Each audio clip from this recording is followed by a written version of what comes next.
Hey folks, Reloading Bench back with you again, and tonight's quarantine video is a buy one get one or two for one. And the reason I'm blending these two together is because they have a lot of commonalities. Wood slash oak, and they both deal with bullets. So I'll touch on both at the same time as opposed to doing one and then the other. I think you recall from a previous video that I built this little do-it-yourself ramp to feed the Mag-P bullet feeder, and you saw that was kind of disastrous. And then I started playing around with some ideas, and some folks had some comments and suggestions. And a popular one was to cut up PVC and use PVC. And then I found a piece of metal in the garage, piece of a rod of steel. I polished it and started playing with that. And I thought, you know what? And I mentioned that in the last video, and I said, let me do brass. So I ordered a 4mm brass rod, which I could not pick up at my big box shop. I should have checked the that True Value I went to find the bolts for the mobile press. But anyway, I don't know if you can see that or if it's clear, but it came kind of frosted and dull, a little janky. Where's the background? Maybe I don't know if that will help any or not. But this camera's so terrible with anything close focus. But it came all frosted and kind of janky, which I knew it would. And then I put a nice polish on it, mirror finish-ish. And then cut it to size, beveled, put a nice bevel on that edge. This edge was just cut and polished, and then obviously polished the whole rod. And then inserted and secured down. So now, when you have a bullet, a 9mm, and I'm not going to do the 45 because the 45 does not touch the rod, and we saw previously that the 45 ACP glides nicely along the wood and feeds right into the bullet feeder much more nicely than 9 does. So 9 now, if you'll listen, you can hear it.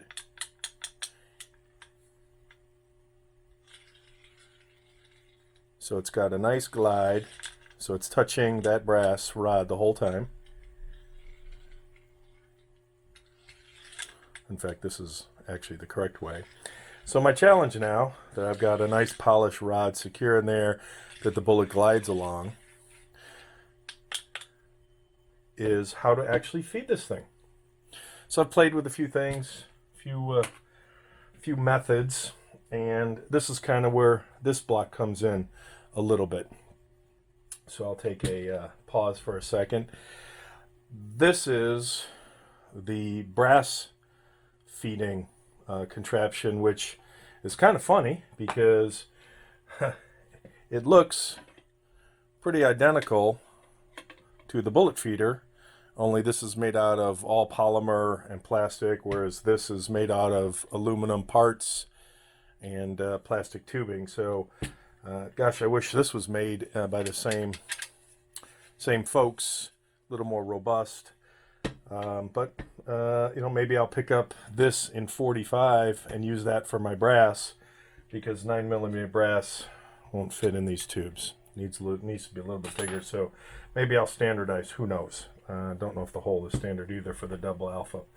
But anyways, I decided that I don't normally leave this on the press because it's so tall. I mean, when you think about the sizes, it's that much taller. It's like 7 inches or so taller than the bullet adapter that I do leave on the press. So between the bullet adapter and the powder measure, they're pretty close. So that doesn't eat up a lot of vertical space when I put a cover on. But what I thought I would do is, I have more than enough scrap left over in the garage, and I enjoy working with wood, as is evident by my little creation here. So what I thought I would do is put something together that would allow me to hold that someplace on the bench. And because I did the magnets in here, recessed magnets, and then I just snap this onto a leg of the bench and it's completely out of the way, which I will do right now. Click. So I got to thinking, maybe let me do the same thing for the double alpha brass feeder. And I was thinking, oh, I'll put something, maybe I'll put some dowel in there to keep it from falling. And then I thought, you know what, I've got a whole lot of leftover pine from previous projects, and I have some of the leftover oak, and I'm an oak fan. So I thought I would get cute, and I basically created a cup, and I did a couple different layers of pine together, sandwiched it between oak. I just love the way oak looks, and it just has a very nice appeal to me. And then obviously I recessed some magnets so that now on the other side of my bench, the opposite side of where I have my my ramp for my bullets, I have this, and that secures nicely to the side of my bench, a vertical side above my bench actually. But then I got to thinking again, since I had leftover parts, what do I do about the top to keep dust from getting in there, because my garage does get dusty with my woodworking. So I crafted, again, played with some layers. I had a leftover piece of small pine and some more, obviously, leftover oak. So I did something to match the sandwiching, or at least part of the sandwiching of the oak and the pine. And then got busy with my miter saw and then a lot of sanding. So this now is my cover. So when it's in here, it is completely covered from dust and it's out of the way. So to me, that's a win. Out of the way, no dust issues, at least on the inside. I'm not really worried about the outside because of my air compressor and blowing that out. But where this comes into play, and why I kind of segued from one to the other, is back to the bullet ramp. So with my bullet ramp, I was thinking, you know, what can I do? And again, I took my rubber mat off just because it's, I wanted some flat working space. And I will probably sit for this because it's a little more tedious. And what I'm doing, hopefully you can see that. Yeah, you still can. What I'm doing with this is using it as a base, because that holds the opening for the bullet for the tube that I'm trying to feed at the exact level I need it to be at. So I played with this off and on, and because I'm doing a video, this will definitely not work, but I'll show you some ideas I had and some things that were somewhat successful more than others, and some trial and error, and it will continue to take time to figure out what I want to do. Very similar to what I did with the 45 with the old bullet feeder, was to do something along the lines of I push some bullets in, some of them play nice, some of them fall out as you just saw, and to me that's a little more manageable than trying to feed this one at a time, and then trying to push bullets from the other end here that you can't see. But trust me, there are bullets on the other end, and that's a little more challenging because even with the rod, and I'll try and move it out of the way, I'll demonstrate what happens. When you push bullets, see that?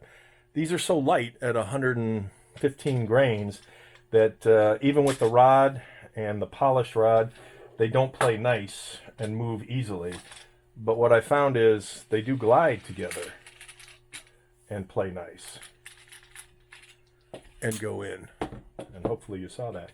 So I've played with a couple combinations of, you know, and that's Murphy's Law right there, a couple combinations of using the 24 bullets, of trying to push them in, which I just demonstrated, trying to angle and let them go in via gravity, which I just demonstrated a little bit. And then I kind of thought about the Vibra Prime with primers, and a little shake, shake, shake. And that worked off and on. But I think this is going to come down to just me finding whatever groove kind of works. And I found that if it starts off decent, and naturally there goes a few of them, then I'll have issues. As soon as one starts falling, they all kind of want to fall into line. So I might have my idea right, but I don't have my method down yet. And I found that this one is kind of the most consistent because it's very similar to what I did previously with the 45. So I'm thinking that that's going to be the solution instead of trying to do something cute with gravity and dropping bullets all over the place. Because when I slide them in, they're a little more manageable, and they don't, for the most part, jump all over the place. A little easier to work with, as I get a little errant one that goes there. But again, the challenge is when they're way up at the front or the top, it's easier to slide them down than it is to push them, because gravity in that situation does tend to work okay. So, and I should stop while I'm ahead. But that's kind of what I've done. And I enjoy woodworking, love working with brass. If you've seen my old videos on brass restoration. So between oak and brass, love it. That's a win. Doing something cute with customization, one-off. I think you've seen what I've tried to do with the mobile press one-off. World's only mobile press with inline fabs. Awesome flush mount plate system. So this is kind of cool for me, and it works. I like it, and those who don't, no worries. And nobody should take offense, because it's not blue or red, albeit the case is blue. Maybe I'll have to find a red case for bullets. That's it for tonight, folks. Take care.